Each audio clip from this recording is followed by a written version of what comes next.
Hi friends, welcome back to Sambhrama channel. ನಾನು ನಿಮ್ಮನೆ ಹುಡುಗಿ ದೀಪಿಕಾ ಗೌಡ. ಇವತ್ತು ಸಂಡೇ ಆಗಿರೋದ್ರಿಂದ ಲೇಟಾಗಿದ್ದು ABC ಜ್ಯೂಸ್ನ ಸ್ಕಿಪ್ ಮಾಡಿ ಕ್ಯಾರೆಟ್ ಮತ್ತು ಆಮ್ಲಾನ ಜ್ಯೂಸ್ ಮಾಡ್ಕೊಂಡು ಕುಡಿದು ತಿಂಡಿಗೆ ಅಕ್ಕಿ ರೊಟ್ಟಿ, ಆಲೂಗೆಡ್ಡೆ ಪಲ್ಯ, ಕ್ಯಾರೆಟ್ ಮತ್ತು ಬೆಂಡೆಕಾಯಿನ ಲೈಟಾಗಿ ರೋಸ್ಟ್ ಮಾಡಿ ತಿಂಡಿ ತಿಂದ್ವಿ. ಹಾಗೆ ಮಕ್ಕಳಿಗೆ ಹೇರ್ ಕಟ್ ಮಾಡಿಸ್ಬೇಕಾಗಿತ್ತು, ಅವ್ರನ್ನ ಹೊರಗೆ ಕರ್ಕೊಂಡೋದೆ.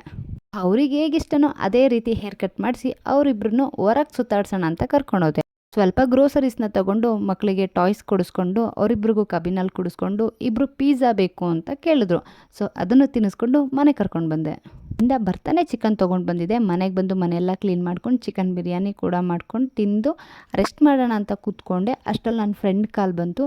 ಈವ್ನಿಂಗ್ ಆಗಿದೆ, ಹಾಗೆ ಹೊರಗಡೆ ಸುತ್ತಾಡ್ಕೊಂಡು ಬರ್ತೀರಾ ಅಂತ ಕರೆದ್ರು. ನನಗೂ ಸಂಡೇ ಆಗಿತ್ತು, ತುಂಬ ದಿನ ಆಗಿತ್ತು ಹೊರಗೆ ಹೋಗಿ. ಸೊ ಇಬ್ಬರು ಕೂಡ ಹೊರಗೆ ಹೊರಟ್ವಿ. ನಮ್ಮಿಬ್ಬರು ಪ್ಲಾನ್ ಇದ್ದಿದ್ದು ಹಾಸನಲ್ಲಿ ಫುಲ್ ಟ್ರೆಂಡಿಂಗಲ್ಲಿರೋ ಚಿಲ್ ಕ್ಯಾಟ್ ಐಸ್ ಕ್ರೀಮ್ ಪಾರ್ಲರ್ಗೆ ಹೋಗಬೇಕು ಅಂತೇಳಿ. ಸೊ ಇಷ್ಟೊಂದು ಟ್ರೆಂಡಿಂಗ್ ಇದೆ, ನೋಡೋಣ ನಾವು ಟ್ರೈ ಮಾಡೋಣ ಅಂಥೇಳಿ ಹೊರಟ್ವಿ. ಹೋಗ್ತಿದ್ದಂಗೆ ಆ ಐಸ್ ಕ್ರೀಮ್ ಪಾರ್ಲರ್ ತುಂಬ ಅಟ್ರಾಕ್ಟಿವ್ ಆಗಿತ್ತು. ಆ ಪೇಂಟಿಂಗ್ ಎಲ್ಲ ತುಂಬ ಕ್ಯೂಟ್ ಆಗಿತ್ತು. ಸೊ ಒಳಗೆ ಹೊರಟ್ವಿ, ನೋಡೋಣ ಹೇಗಿದೆ ಅಂತೇಳಿ. ನಾವು ಅಂದ್ಕೊಂಡು ಹೋಗಿದ್ದು ಪ್ಯಾಲೆಟ್ ಐಸ್ ಕ್ರೀಮ್ ಟ್ರೈ ಮಾಡಬೇಕು ಅಂತ. ಯಾಕಂತ ಅಂದರೆ ಇನ್ಸ್ಟಾಗ್ರಾಮಲ್ಲಿ ಫುಲ್ಲು ಟ್ರೆಂಡಿಂಗಲ್ಲಿತ್ತು. ಬಟ್ ಅನ್ಫಾರ್ಚುನೇಟ್ಲಿ ಎಲ್ಲ ಸೋಲ್ಡ್ ಔಟ್ ಆಗಿತ್ತು. ಇನ್ನೇನು ಮಾಡೋದು ಅಂತ ಹೇಳಿ ನಾನೊಂದು ಫ್ಲೇವರ್, ನನ್ನ ಫ್ರೆಂಡ್ ಒಂದು ಫ್ಲೇವರ್. ನಾನು ಗೋವಾ ಫ್ಲೇವರ್ ತೊಗೊಂಡೆ, ನನ್ನ ಫ್ರೆಂಡ್ ಕೋಕೋನಟ್ ಫ್ಲೇವರ್ ತೊಗೊಂಡ್ರು. ಇಬ್ಬರು ಒಂದೊಂದು ಸ್ಕೂಪ್ ಐಸ್ ಕ್ರೀಮ್ ಟೇಸ್ಟ್ ಮಾಡಿದ್ವಿ. ಅದಾದಮೇಲೆ ನಾವು ಟ್ರೈ ಮಾಡಿದ್ದು ಚೀಸ್ ಕೇಕ್ ಇತ್ತು, ಸಖತ್ತಾಗಿತ್ತು. ಅದಾದಮೇಲೆ ಕ್ಲಾಸಿಕ್ ಕೋಲ್ಡ್ ಕಾಫಿ ತೊಗೊಂಡ್ವಿ, ಅದು ಕೂಡ ತುಂಬ ಚೆನ್ನಾಗಿತ್ತು. ಈ ಒಂದು ವ್ಯೂಸ್ನ ಎಂಜಾಯ್ ಮಾಡ್ಕೊಂಡು ಹೊರಗೆ ಬರ್ತಿದ್ದಂಗೆ ಬಿಸಿ ಚಿಪ್ಸ್ ನಮ್ಮ ಕಣ್ಣಿಗೆ ಬಿತ್ತು. ಜಂಕ್ ಫುಡ್ನ ನಾನು ಆಲ್ಮೋಸ್ಟ್ ಅವಾಯ್ಡ್ ಮಾಡ್ತೀನಿ, ಬಟ್ ಇವತ್ತು ಸಂಡೇ ಫಂಡೇ ಆಗಿರೋದ್ರಿಂದ ಟ್ರೈ ಮಾಡೋಣ, ಬಂದಿರೋದೇ ಹೊರಗಡೆ ಅಪರೂಪ ಅಂತ ಹೇಳಿ ಚಿಪ್ಸ್ನ ಪಾರ್ಸಲ್ ತೊಗೊಂಡು ಮುಂದೆ ಹೊರಟ್ವಿ. MG ರೋಡ್ ಫುಡ್ ಕೋರ್ಟಿಗೆ ಬಂದ್ವಿ.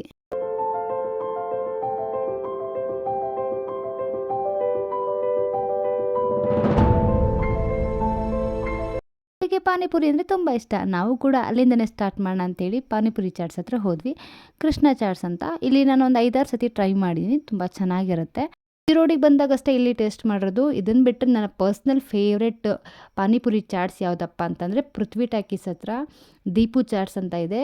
ಅಲ್ಲಿ ತುಂಬ ಚೆನ್ನಾಗಿರುತ್ತೆ. ಟೇಸ್ಟ್ ವೈಸ್ ಅಂತೂ ಟೂ ಗುಡ್. ಅವರು ಕಸ್ಟಮರ್ನ ಮಾತಾಡ್ಸೋದಾಗಿರಲಿ, ಆ ಪಾನಿಪುರಿ ಟೇಸ್ಟ್ ಆಗಿರಲಿ ತುಂಬ ಚೆನ್ನಾಗಿರುತ್ತೆ. ಯಾರ್ಯಾರು ಪಾನಿಪುರಿನ ಟೇಸ್ಟ್ ಮಾಡಬೇಕು, ಎಲ್ಲಿ ತುಂಬ ಬೆಸ್ಟ್ ಇದೆ ಅಂತ ನೀವು ಏನಾದ್ರು ಸರ್ಚ್ ಮಾಡ್ತಾಯಿದ್ರೆ ಮಿಸ್ ಮಾಡ್ದಂಗೆ ದೀಪು ಚಾಟ್ಸ್ನ ವಿಸಿಟ್ ಮಾಡಿ, ಪೃಥ್ವಿ ಟಾಕೀಸ್ ಹತ್ರ. ನೆಕ್ಸ್ಟು ನಮ್ಮ ಕಣ್ಣಿಗೆ ಬಿದ್ದಿದ್ದು ಸೋಡಾ. ಇಲ್ಲಿ 99 ಫ್ಲೇವರ್ ಸೋಡಾ ಸಿಗುತ್ತೆ ಅಂತ ಹಾಕಿದ್ರು. ನನಗೆ ಇದು ಯಾವುದು ಬೇಡ, ಫ್ರೆಶ್ ಆಗಿ ನಿಂಬೆಹಣ್ಣಿನ ಸೋಡಾ ಕೊಡಿ ಅಂತ ಕೇಳಿದೆ. ಟೇಸ್ಟ್ ನಿಜವಾಗ್ಲೂ ತುಂಬ ಚೆನ್ನಾಗಿತ್ತು. 40 ರೂಪಾಯಿ ಅಷ್ಟೇ. ಇದರಲ್ಲಿ ಉಪ್ಪು, ಹುಳಿ, ಖಾರ ಎಲ್ಲ ಇತ್ತು. ಸೋಡಾ ಆಗಿರೋದು ನನಗೆ ಮೂಗಲ್ ಕೂಡ ಬರ್ತಾಯಿತ್ತು. ನಾನು ಎಂಜಾಯ್ ಮಾಡ್ಕೊಂಡು ಸೋಡಾ ಕಂಪ್ಲೀಟ್ ಮಾಡಿದೆ. ಇವತ್ತಿಗೆ ಇಲ್ಲಿಷ್ಟು ತಿಂದಿದ್ದು ಸಾಕು ಅಂತ ಮುಂದೆ ಹೋದ್ವಿ. ಒಂದು ಅಜ್ಜಿ ಬೀಡ ಮಾಡ್ತಾಯಿದ್ರು. ಆ ಬೀಡನ ತೊಗೊಂಡು MG road back side stadium ಇದೆ. ಹೌದು, ಸ್ಟೇಡಿಯಮಲ್ಲಿ ಲಾಟ್ ಆಫ್ ಮೆಮೊರೀಸ್ ಇದೆ ನಮಗೆ. ಸೊ ಸ್ಟೇಡಿಯಂ ಒಳಗಡೆ ಹೊರಟ್ವಿ. ನನಗೆ ಯಾಕೆ ಈ ಒಂದು ಪ್ಲೇಸ್ ತುಂಬ ಸ್ಪೆಷಲ್ ಅಂತ ಅಂದರೆ, ನಾನು ನನ್ನ ಫ್ರೆಂಡ್ ಹತ್ರ ಕೂಡ ಅದೇ ಶೇರ್ ಮಾಡ್ತಾಯಿದ್ದೆ. ಏನಪ್ಪ ಅಂತಂದರೆ ಸ್ಕೂಲ್ ಡೇಸಲ್ಲಿ ಒಂದು ಇಂಡಿಪೆಂಡೆನ್ಸ್ ಡೇ ಬಂತು ಅಥವಾ ರಿಪಬ್ಲಿಕ್ ಡೇ ಬಂತು ಅಥವಾ ಒಂದು ಸ್ಕೂಲ್ ಡೇಸ್ ಯಾವುದೋ ಒಂದು ಬರ್ತಾಯಿದೆ ಫಂಕ್ಷನ್ ಅಂತಂದಾಗ ನಮಗೆ ಸ್ಪೋರ್ಟ್ಸ್ ಆಡಿಸೋಕ್ಕೆ ಇಲ್ಲಿಗೆ ಕರ್ಕೊಂಡು ಬರ್ತಾಯಿದ್ರು. ನಮಗೆ ತುಂಬ ಖುಷಿ. ಯಾಕಂದರೆ ಸ್ಕೂಲ್ಗೆ ಹೋಗ್ತಾಯಿದ್ವಿ, ಯಾವುದೋ ಕ್ಲಾಸಸ್ ಅಟೆಂಡ್ ಮಾಡ್ತಾಯಿಲ್ಲ, ಮಿಸ್ ನಾವು ಸ್ಪೋರ್ಟ್ಸಿಗೆ ಸೇರ್ಕೊಂಡಿದ್ದೀವಿ, ಹೋಗ್ತೀವಿ ಮಿಸ್ ಅಂತ ಹೇಳಿ ಬಂದುಬಿಡ್ತಾಯಿದ್ವಿ. ಹೋಲ್ ಡೇ ಇಲ್ಲಿ ಸ್ಪೆಂಡ್ ಮಾಡ್ತಾಯಿದ್ವಿ. ಅಪ್ಪ ಹತ್ರ ಒಂದು 10-20 ರುಪೀಸ್ ಅಷ್ಟು ಇಸ್ಕೊಂಡು ಬಂದು ಇಲ್ಲಿ ಬೇಲ್ಪೂರಿ ಎಲ್ಲ ತಿನ್ಕೊಂಡು ಟೈಮ್ ಸ್ಪೆಂಡ್ ಮಾಡಿಕೊಂಡು, ರನ್ನಿಂಗ್ ರೇಸ್ ಆಡಿದ ತಕ್ಷಣ ನಮಗೆ ಸುಸ್ತಾಗಿದ್ದೀವಿ ಅಂತ ಗ್ಲೂಕೋಸ್ ಪೌಡರ್ ಕೊಡ್ತಾಯಿದ್ರು. ಅದು ತಿನ್ನೋದೇ ನಮಗೊಂದು ಖುಷಿ. ಮಜ್ಜಿಗೆ ಪ್ಯಾಕೆಟ್ಸ್ಗಳನ್ನ ಕೊಡ್ತಾಯಿದ್ರು, ಬಾದಾಮ್ ಹಾಲನ್ನ ಕೊಡ್ತಾಯಿದ್ರು ಸ್ಪೋರ್ಟ್ಸ್ ಆಡೋದಕ್ಕೆ ಬಂದವ್ರಿಗೆ. ನಮ್ಗೆ ಅದೇ ಖುಷಿ. ಆ ಒಂದು ಲೈಫ್ ಗೋಲ್ಡನ್ ಲೈಫ್ ಅಂತಲೇ ಹೇಳ್ಬೋದು. ಬೇಕು ಅಂದರೂ ಮತ್ತೆ ಸಿಗಲ್ಲ. ಸರಿ ಅಂತ ಹಾಗೆ ಮುಂದೆ ಹೋಗ್ತಾ ಎಳ್ನೀರು ಕುಡ್ಕೊಂಡು ರೋಡಲ್ಲಿ ಹೊರಟ್ವಿ.